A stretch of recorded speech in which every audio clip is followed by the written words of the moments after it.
Hi, thank you for that introduction. It is really nice to have any excuse to be back here at the JC Ralston. And yeah, container gardening has been a big part of my life. 3 years ago, I started this little side business that has become my full-time job. I do commercial properties mostly, and it's really nice to bring plants that you don't see very often into these public spaces for me to just introduce people to some fun, unique plants outside of the Arboretum. I had a lot of fun raiding the Arboretum's greenhouse for this, and also brought some things from my own greenhouse at home. But yeah, I guess we'll start with containers. Containers end up being the most expensive part of this process. I have a lot of fun on Craigslist finding old agriculture equipment, horse troughs, galvanized basins. My clients love them. I think they look incredible in the garden, and they end up being a lot cheaper than anything you can buy new. So that's always fun. Just get yourself a big, hefty drill bit and give yourself some nice big holes in the bottoms of those containers.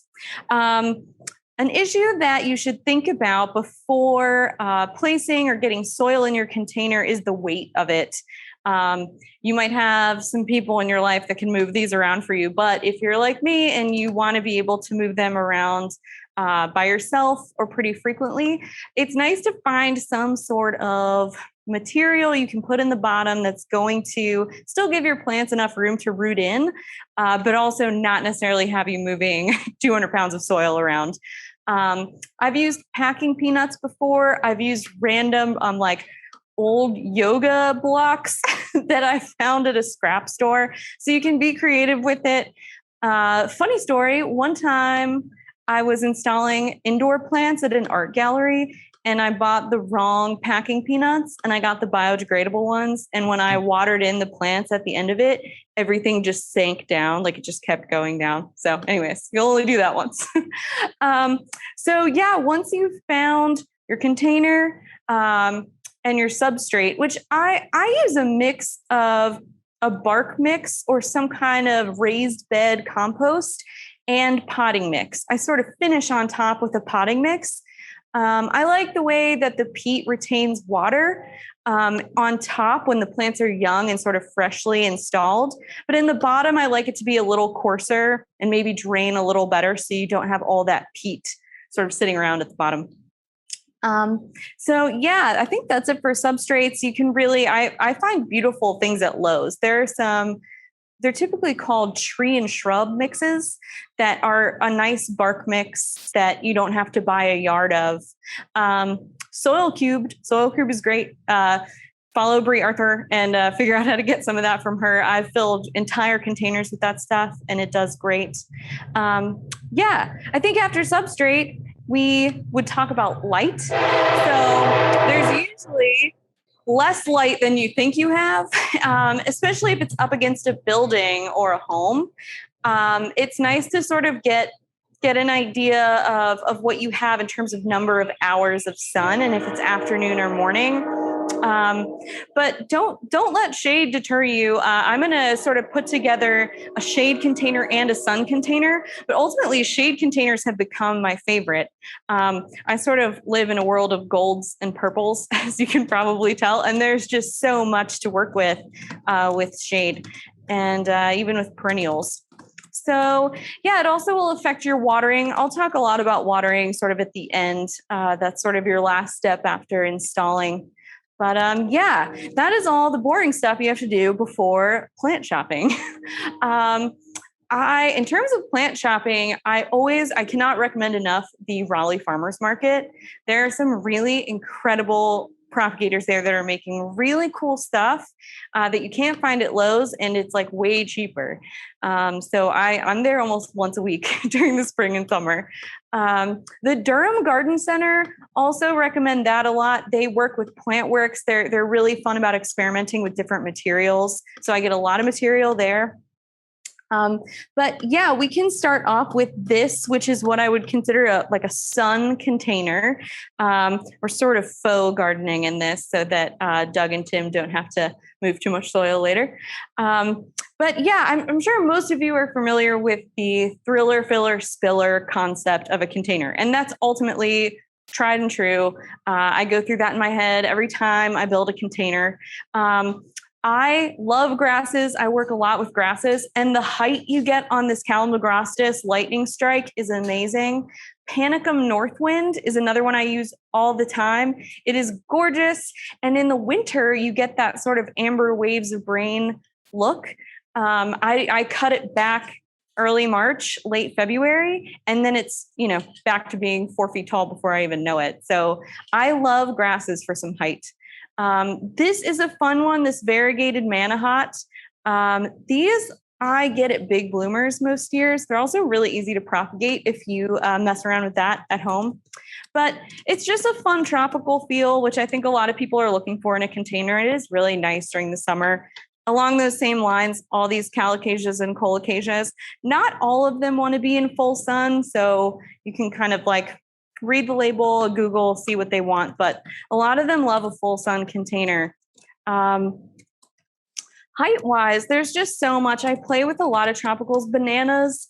There's a lot of those musellas, those sort of dwarf bananas that are also really nice as a tropical sort of height thriller, if you will. But yeah, and a lot of the tropicals tend to be more drought tolerant than you would think too. They have these big tap roots and they really hang on to a lot of moisture. I feel really excited to get to work with a Agave this large today. These are so amazing. They are not nearly as threatening as they look. They are a cross between a Manfreda and an Agave. So they have that Agave look without the bite. And they're just gorgeous. We're finding more and more cold hardy cultivars here in the Triangle. Again, the Durham Garden Center has a ton of varieties of these now, also Plantalites, but I'm just having the best time with them. All my clients love them. So yeah, other drought tolerant sort of fillers. This Verbena is incredibly drought tolerant. A lot of my containers for my clients are in a concrete jungle, up against a brick wall, just hot all summer long. So this Verbena bonariensis really performs well in that climate. Yeah, I also just love filling in with other little tropicals. This little spider plant, you guys might have it in your house as a house plant, but put it out in a container during the summer. It'll be super grateful, and it will also have that sort of spilling effect as it sort of puffs and crawls over the side of your container. What else do I have in here? Oh, Suninja, Bananas Foster. This is great. It blooms for a really long time throughout the summer. It has a really soft texture, almost like a lamb's ear leaf to it. It's absolutely gorgeous. It comes in a few different colors. This is the one the Ralston has right now. It was the first Suninja I started working with a few years ago at Moore Farms, and it's gorgeous. So yeah, I also love using herbs. I really use my containers as little herb gardens. This is just an Italian oregano, but it smells beautiful. It flowers. It's a pollinator, but I cook with it. It's absolutely lovely. And it is a nice filler. I like having some green foliage in there. I put a lot of mints in my containers as well. They're just nice. They're just beautiful to use. And I really do cook out of my containers. As far as other spillers go, my absolute favorite are the sweet potato vines. They come in all different shapes and sizes now. They're so much fun. The bright yellow chartreuse purples, there are bronze colored ones now. And they're cut leaf varieties, they're heart-shaped varieties. I was listening to a video Bree did the other day about a new series that's edible, where the tubers are actually edible, which these will create little tubers. They just don't taste great. So yeah, I think it was called the Treasure Island series. I really need to get some of those. I'm excited. Container design made me realize that annuals are great. I think that a lot of us in the industry go through a period where we're very pretentious about annuals, and I certainly was. But they're so fun. They are so much fun, and they really liven up a space. They grow so fast. This is Alternanthera Little Ruby, and it forms like a 1 foot by 1 foot ball of this beautiful purple leaf annual. There's little white flowers to it. I used this at Moore Farms Botanical Garden when I was working there. It is hot. It is a hot, hot place to grow plants, and a lot of annuals don't actually like it. And this one thrived. So if anything thrives in the low country of South Carolina, it is probably good for a container. So I use this one a lot. And also just there's so many Coleus out there now. And these are obviously not for a full sun container, but some of them are. Some of the chartreuse varieties now can really handle some sun. They'll just fill in that space with this lush sort of colorful enhancement. It's like the classic filler of a container. So I really love these, and I absolutely use all types of annuals now. Sticking with talking about edible stuff. I love leaving myself sort of like surprises in a container. Obviously, especially for a client, you want things that look amazing immediately, that look really, really full and exciting. However, a lot of things that look exciting right now aren't going to look exciting in July. So sometimes I like to throw in secret little things that will hide, like this red okra plant. So it doesn't look like much right now. I probably sowed these a little late. But yeah, sneak this into your container somewhere and you'll sort of forget about it. And in late July, this will have just these gorgeous hibiscus blooms. And this is a cultivar called Carmine Splendor. And the okra pods are actually bright red. They're like crimson red. So I'm a person that doesn't really eat okra, but I grow a ton of it. These and zinnias, sometimes I'll even throw like seeds of zinnias into a container. And before I know it, as other things have sort of died down, those zinnias are just everywhere, and so excited about the heat of the summer, July, August. So yeah, it's nice to sort of give yourself some space to where you're not having to change out the container in July. You can sort of just cut some things back and then let some other things go. There's so many things to use. I really could have brought like another carload of stuff for this. But I think that's about it for my full sun container.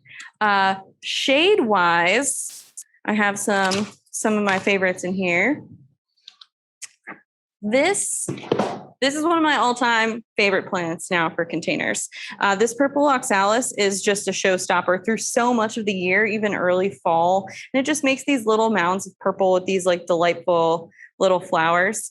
Again, I love a dark purple, so this might not be your thing, but I use it all the time.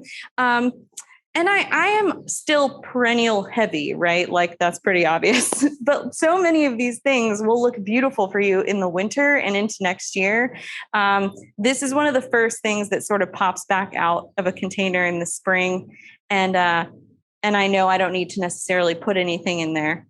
For a lot of containers, I put in a bunch of kale. So I'll cut back my perennials and I'll put kale on top of them.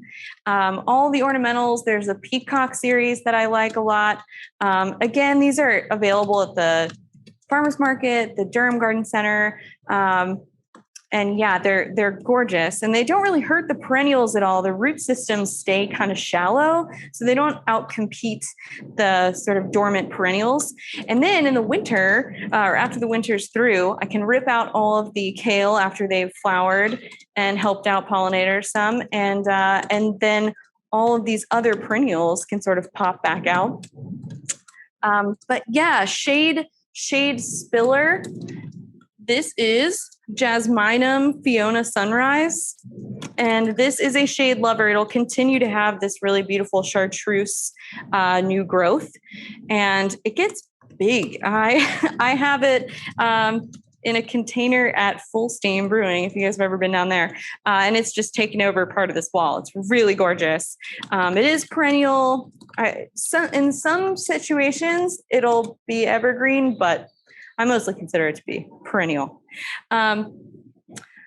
Heuchras. I love a heuchra and a hosta together in a shade container. Like, to me, this is one of my favorite combos. And it's nice to have some of these sort of basil perennials at eye level or a little higher than they usually are, especially with hostas. I know that a lot of my hostas are underneath trees in my yard, and the trees sort of outcompete them for the water.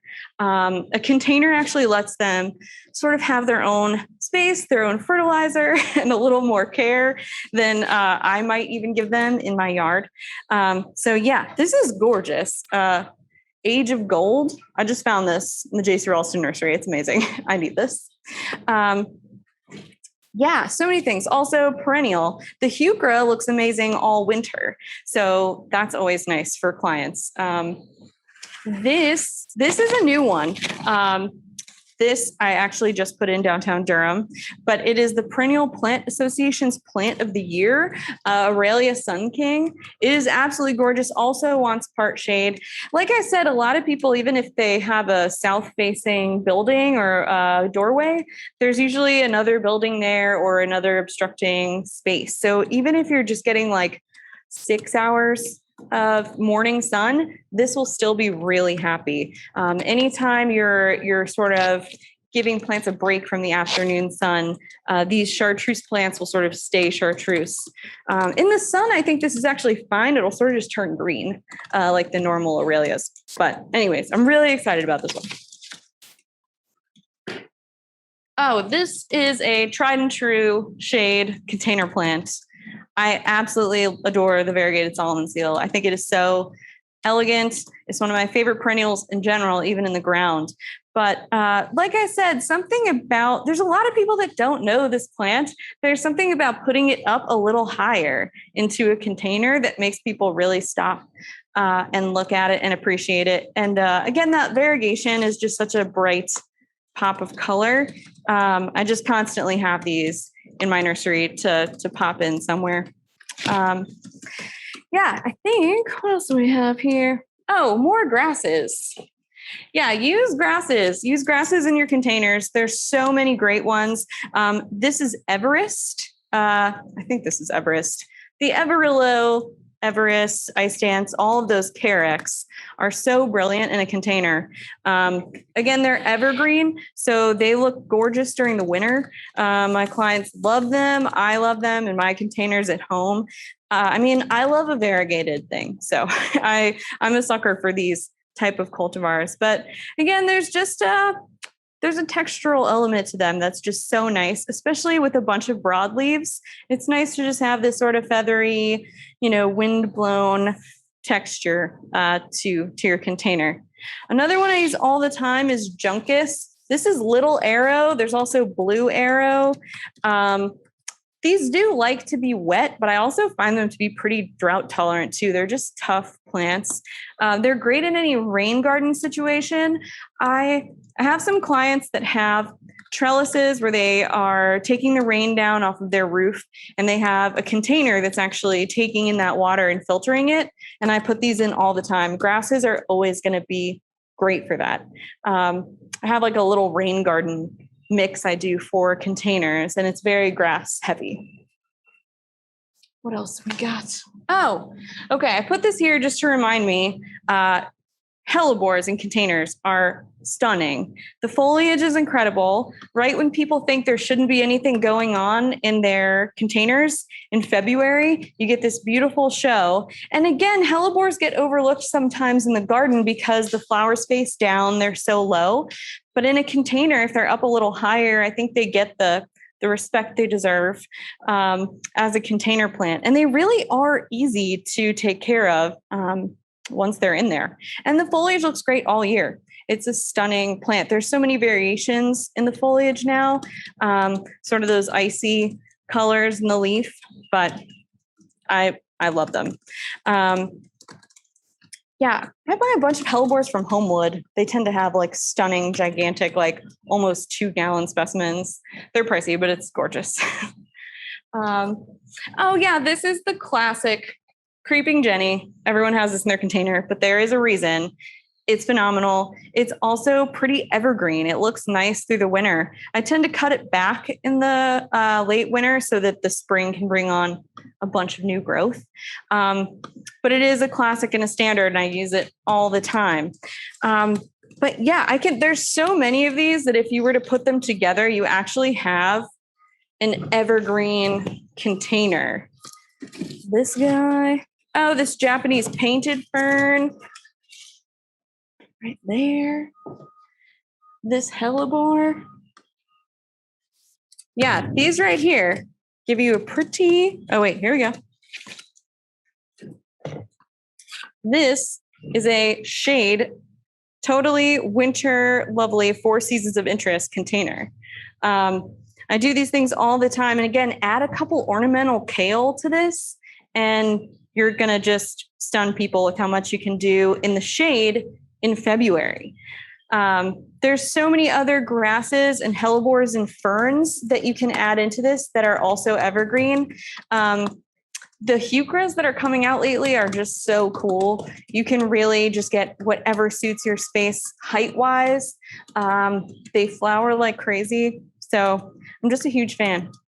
Okay, I think I've gone through a lot of these plants. But so once you've actually constructed your little container and you've packed it all in with your peat mix on top, I usually throw a handful of Osmocote in there and I water it in really, really heavy. Sort of the same premise as any sort of nursery tactic, right? You want to water things in really, really heavily in the beginning. And then I honestly like to let them go till I can sort of see a little stress. Right? I know that sounds weird, but everybody constantly asks me, how often do I water my containers? And everybody wants some sort of answer that's like every 72 hours. But it's just not, it's not a thing. Every container is different. Every space is different. But the way to figure out what your plants need is to water them in and then see how long it takes for them to just start looking thirsty. That'll sort of give you an idea about how long you should go until your next water. Obviously, if it's a full sun container, when we get into the terrible parts of the summer, you're going to get close every day. But in the beginning, in May, June, you should really still just be every 3 or 4 days. As the roots expand, the more water you're going to need. It's not all to do with heat. So it's all about your root to soil ratio. As the plants grow, the root system expands and needs more water. So this is a classic like nursery tactic for teaching people to water, but it goes for containers as well. And yeah, so many of these are really forgiving. I tend to not use anything that really requires me to water every single day. But yeah, I know it sounds crazy, but let your plants be thirsty for a second. They'll thank you for it. It's better than the opposite. You can overwater a container, especially in the winter and in the fall. So yeah, I don't know. What time do we have? How many questions we got? Got some questions. Sure. I mean, I can keep talking about plants. One of the questions we had a little while ago, and I gave them an answer, but I just want to see what you said. Yeah. Someone asked or a comment that you're using a lot of perennials, so you can. I'm talking into the wrong thing. Sorry. So your containers are going to last a pretty long time because you're using such great perennials, and they're wondering how you refresh the soil. And I commented that it should last a good couple of years, and after that, you can just pop them out and refresh soil and pop them back in. Totally. And I also commented that if they use any woodies, which you did not include in today's program, that they could take those out on a yearly basis for some root pruning. And Bryce has talked about that in his presentations, and that creates a somewhat bonsai effect, or bonsai, excuse me, and keeps the plants just a little bit smaller in that case. And that would refresh the soil. Yeah, that's a perfect answer. I really do keep things in containers for years, at least 2 years. And then I kind of pop things out. You can throw it into, I take things, put them in my yard. I take things from my yard, put them in my containers. And yeah, when I have most of everything out of a container, I just dig a ton out and add new potting soil. I would say fertilizing them a couple of times a year is also helpful for their root system. But yeah, Root pruning on your woodies. That's a big one. I'm glad that was brought up. I've really fought some trees out of some containers, especially when I'm like assigned a container that's existed for a long time before me. The euonymus, don't put a euonymus near containers. Sometimes those plants go in, but they don't come out. They really don't. And if you do plan on taking them out, look at your container before you plant them. If your container's opening is smaller than the overall width, you're never gonna get that plant out unless you have to dig it out. A lip on your container, the big jug ones. Yeah, watch out for woodies in those. Yeah. There was a volunteer I helped, actually went to their house and helped muscle out a Japanese maple from one of those big jug containers. But yeah, I do use woodies a lot. I think Alyssium is my new favorite thing. I don't have one with me because I planted them all, but I'm going through such an Alyssium phase in my life. Oh, Garden Treasures.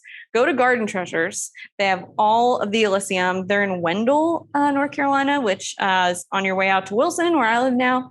And so many good ones. Florida Sunshine, though, in the shade is just such a big, beautiful yellow chartreuse Alyssium. 4 seasons of interest, just constantly happy. I really have no struggle water-wise with them. That one glows in the dark. It's lovely.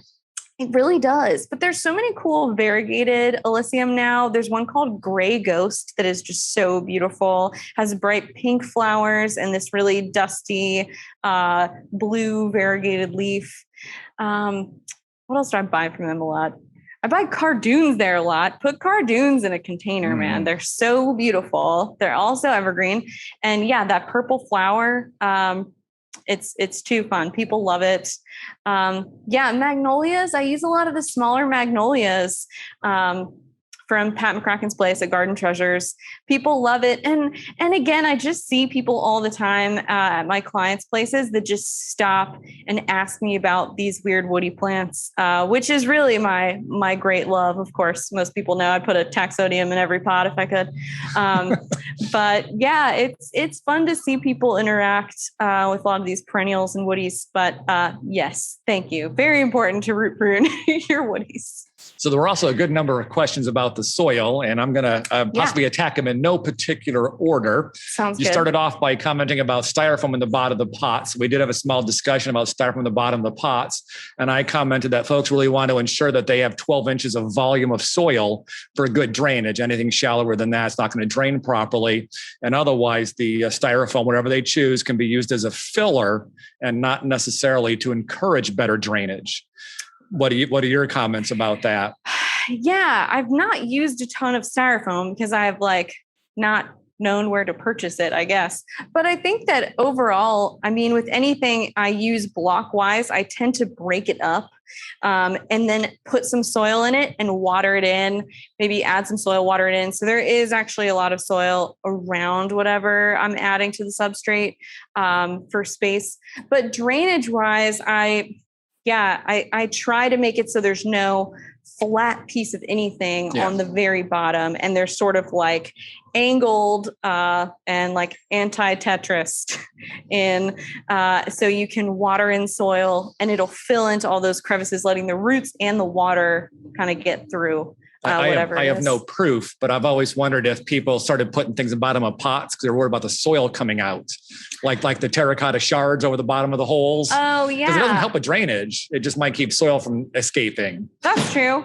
I don't know. Does soil really escape from those holes? I've never had it escape. I think it's fine. No. So use it as filler if you must. It's perfectly fine to have an entire volume of soil because the plants will need less water in that case. Totally. This can get rather expensive buying potting soil. Like, look at that great container that we have over there. Yeah. I can't even imagine how many pots bags of soil that one will require. It's a lot of bags of soil, but I have plenty of containers this size that are actually full of soil. Yeah. And they probably should be.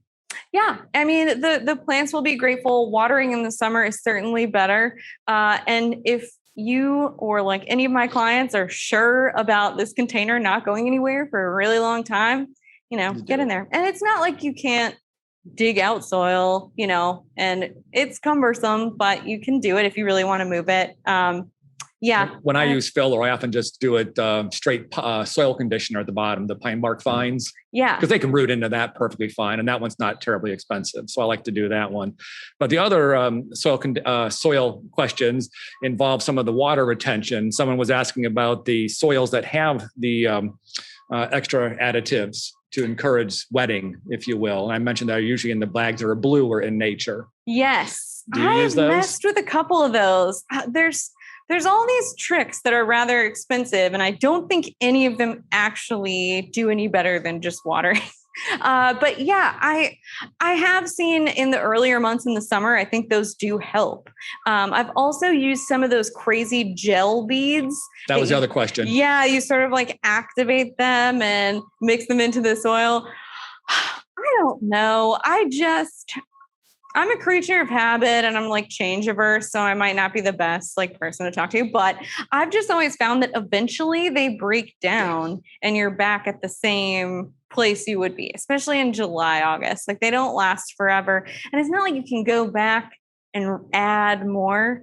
I also have a lot of questions usually about the self-watering containers. Those are a huge industry right now. And I also don't totally recommend those. If you're having luck with it, like get in there. But they typically have like a big gravel rock layer at the bottom and a little sensor where you sort of fill up from the side. You add water, it fills up the gravel layer to the base of your substrate. And there's some sort of, way that it tells you like, okay, it's full. But I don't want water sitting at the base in rocks for a long time. And that's typically the premise for a lot of these self-watering containers. I think they're more popular for indoor, but for indoor, it's even more dangerous because they're even more prone to overwatering. So, and algae buildup and fungus gnats and all that kind of stuff. So I don't know. Just the old-fashioned watering is pretty much where I'm at. On the flip side, for soils, I did buy one many years ago from a major manufacturer that I've used before, and it was water retarding. We could not wet that soil any day. That was nasty stuff, and it had like peanut shells in it or something. That was a really bad one. I've worked with that substrate at a nursery before. But yeah, I mean, that is something to talk about is when your soil gets what we call hydrophobic, where you go to water it and you can see it just pooling up on the top and then just like spilling out immediately to the sides. And it can make you feel as though you've watered your container because you've, put 2-3 gallon watering cans full in it, but really none of it has gotten to the center. So it only happens really if a container has gotten sort of severely dried out. But if it does happen, just make sure to like go real slow and take your time and just water a little bit at a time and let that sort of capillary action trickle through to the whole space. And you can always, do the old check with your hands to see if it's actually gone through. But yeah, it can be tough to rehydrate soil of any kind. But yeah, the peanut shell stuff I could see being even more so. Well, we talked about it just a little bit. Well, you did. I guess I did a little bit too. Sandy has a hosta filling out a container real well, and she's looking for some tips on how to get it out without breaking the pot. Did you do anything magical with the volunteer? No, and that was a Japanese maple. Okay, so what you can do is get a really high-powered hose and spray around your root system, like kind of try to dig out, but then sort of like pressure wash it out of there. You sort of tip the container to the side so the water has somewhere to go and just spray around and like see if you can muscle it out. I've used water several times myself. Yeah. Another suggestion I think would work out well. I did that when I had one of those foxtail springery ferns and it like sealed itself to the pot. I used a weed digger. Just a straight-sided weed digger, kind of like a screwdriver, and just kind of went down the edges. That's very smart. Yeah, and that eventually got it out. It was difficult, but if it has a smaller lip on it, you just have to dig that plant out. I have it's been not coming out. Downtown Durham on Foster Street, literally standing in a container of this size on top of it with a full-size shovel. Yep. It happens. Yeah. I guess that is a worry with perennials, even though like you do have, like I said, 2 to 3 years before I really would change the soil out with, at least once a year fertilizing. But Yeah. So Sandy has another good one for you. At least I think it's a great one. She mentioned that you're talking about using a lot of these perennials that look great in a container, but a lot of them go dormant. What are your suggestions for transitioning that into a winter container plant? Or do you just take those back to your home workshop and put different ones out there for the wintertime? No, I keep them in there. So vegetables are a great one for the winter. Lettuce, especially lettuce roots in so shallowly that it doesn't really interfere with the perennials below it. There's a lettuce called black-seeded Simpson that is delicious. It's also really chartreuse and beautiful. And yeah, I just hand sow it in once I've cut back all my perennials. In September, I just hand seed it in and it gets so big and fluffy, and really all the lettuces look so good all winter. But anything in the brassica family, I'll do. There's so many cool little broccolis available now. Yeah, I actually do a ton of fall vegetables in containers, and it's very fun. People actually like eat off of them, and it's like nice to see it doesn't ruin them at all, especially the kales and things that you're sort of harvesting from the bottom up.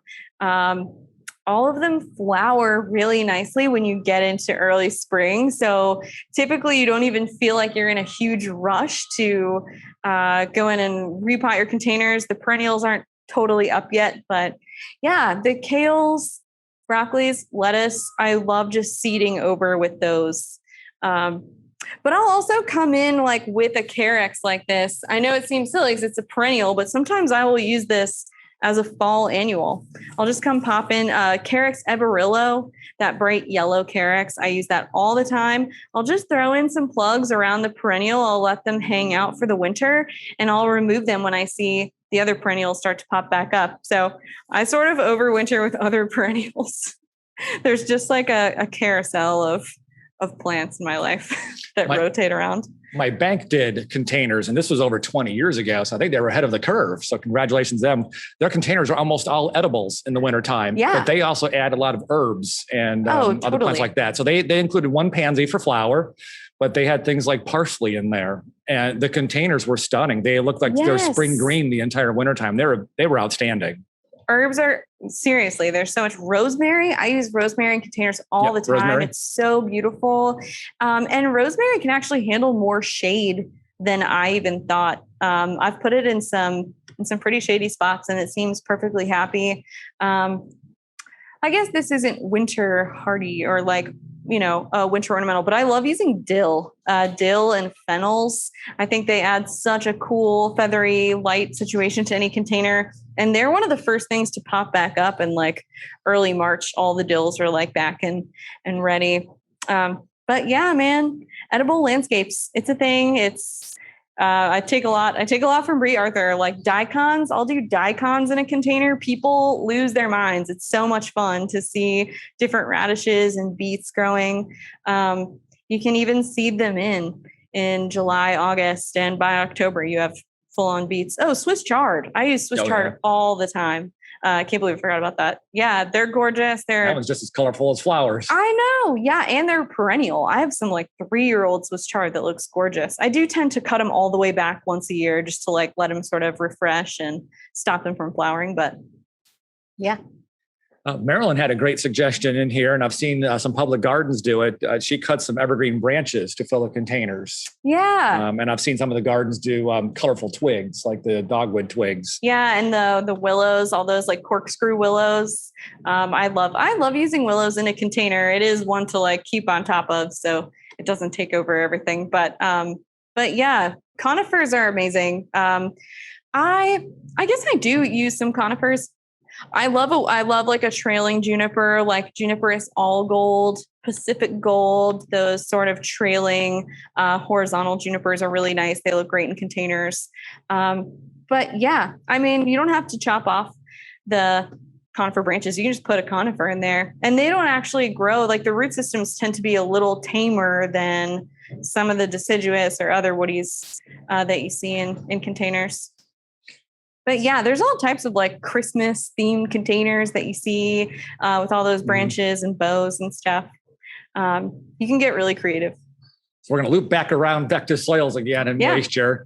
Marianne was wondering if you use any soil water testers. or just use your eye to help determine that? I just use my eye. Yeah, you'll quickly learn when a soil is dry. And the plants will also tell you too. They will. Yeah. I mean, I think that I do sort of get to a place where once it's 90 degrees and not raining, so right now, I know that I'm on like a 72-hour rotation for full sun stuff. But like, I can tell when I pull up to a container that it's like, okay, we're ready, like right now. I really do think that letting the plants tell you when they need water is important. It's much better to sort of push them a little bit, not to the point where they're really, knocked back, but, build strong plants. They're tough. You don't need to baby them. And it does help you then have sort of a mental calendar for watering. But yeah, certainly if you see the soil pulling away from the edges of the container, that's dry. Like that's a visual sort of way to know what's going on. But if you have a container that's really large and it's 100% full of soil, that will give you some leeway. The top can look super, super dry, but the plants can actually look fine because a foot down, if they're really established, they still have moisture to work with. And Betty is wondering if you moisten the soil before you put it in the containers and plant it, or do you just water it when you're all done? I think if you are installing a container now and it's already really, really hot, I think it's nice to do for your plants to moisten the soil and make sure they are really, really well watered in before you start working with them. It is stressful to even take them out of their pots, and you do want to, mess with the soil a little bit, just like planting in the ground, break up those roots so they don't spiral. So you're overall helping with the stress of the plant. Yeah, you certainly, sometimes you go buy soil and like the bags on top are kind of wet, but the bags below are dry, or vice versa, depending on when it's rained. You don't want them to be super, super dry because it'll just take more to keep it all saturated. So I guess it just depends on what your soil looks like. But yeah, it is nice to start out working with. I was going to comment about keeping your potting soil dry. I like to keep at least a little moisture in that, just so it doesn't dry out so much that it's just going to retard moisture later on when you go to water them. Yeah. And sometimes the PD products can do that. And a lot of those substrates have some fertilizer in them, some starter fertilizer, to where if it's rained on forever, it'll actually just dump all that fertilizer and it'll wash out of the bag. But if it gets too dry, it can also sort of retard that timing on when it's going to release. So keeping it at a nice, moderate moisture level is fun for everybody. Whoops, sorry. Let's see what else we have. I really do come up with different combinations of plants every single year. I have my standbys. This is such a standby. But yeah, it wasn't until this past fall. I do a spring and a fall change out for all my clients. And that's when I really found Alyssium. And I was just like, why have I not been doing this forever? But yeah, I sort of just allow myself to, I call it like, sort of like how a chef goes to a farmer's market and like walks around and gets inspired. That's what I do with local garden centers. And I really do have different palettes every year, depending on what's popular. I'm so excited that like Walters is selling so many of these Agaves. You can actually buy them, not wholesale, like retail now, which is so cool. So that'll be kind of my new thing. But yeah, you can be really creative. I'm sure there's dozens of arrangements and plants that I have not used that you guys should, find. I also dig stuff out of the ground and put it in your containers and try it. It's so much fun. I have all of my vegetables in containers this year. All my tomatoes, eggplants, peppers. We're actually in a rental right now, which is difficult for me, but like I'm really trying hard not to spend a ton of money on creating another vegetable garden. So yeah, more than you think is happy in a container. Especially if it's large enough. So it's a really beautiful, creative space. And yeah, there's so many grasses out there. There's so many grasses and annuals and vegetables that are just fun combinations to find and discover, especially as the season goes on. It changes so frequently that, yeah, there's always a new combo. There's been a fun discussion online about how to keep squirrels out of your containers. I don't know what your experience is, but I plant something new and the first thing the squirrel does is dig in the container, which is really destructive when it's a small plant. So there's talk about using things like seashells and sea glass. I think someone's used sweet gum balls. That's fun. Bryce Lane always uses permatil to cover his pots up. Any experience or suggestions on your end? The sweet gum balls, that's a good one. No, I guess I try to get them full enough that there isn't as much bare soil, but you can't always do that. So yeah, I've used stones. A lot of my clients like those sort of river rock, those small river rock looking stones. Permatil is a great idea. I think that actually would look better. But yeah, I have that problem too. I do a lot of grafting at home. I have like 1,200 rootstock in quart containers, and every single morning I wake up and like 4 of them are just totally out of the container.